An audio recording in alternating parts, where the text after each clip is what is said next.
வரவிருக்கும் சீன புத்தாண்டு கொண்டாட்டங்களுக்கான ஏற்பாடுகள் காரணமாக கோலம்பூருக்கு உள்வரும் போக்குவரத்து கடுமையாக அதிகரித்துள்ளதாக தெரிவிக்கப்பட்டுள்ளது. ஒருங்கிணைந்த போக்குவரத்து தகவல் அமைப்பின் தரவுகளின்படி பிப்ரவரி 1 முதல் நேற்று வரை 3 மில்லியனுக்கும் அதிகமான வாகனங்கள் கோலம்பூருக்குள் நுழைந்ததாக கோலாலம்பூர் காவல்துறை தலைவர் ஃபாடில் மாசஸ் தெரிவித்துள்ளார். பல தேசிய அளவிலான நிகழ்வுகள், விபத்துகள் மற்றும் மோசமான வானிலை ஆகியவை போக்குவரத்து அளவை அதிகரிக்க பங்களித்துள்ளன.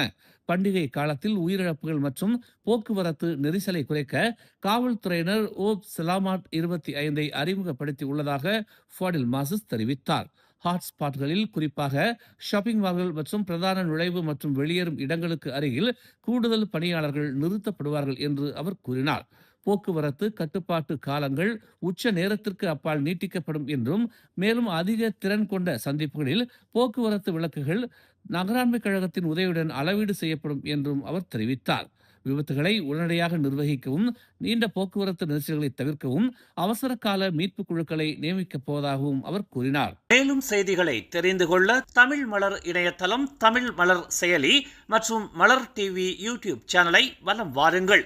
எங்களோடு இணைந்திருக்க மலர் டிவியை பதிவு செய்து கொள்ளுங்கள். உறவுகள் மகிழ்ந்திட விருப்பம் மற்றும் பகிர்வு சேவையை சொடுக்கிடுங்கள்.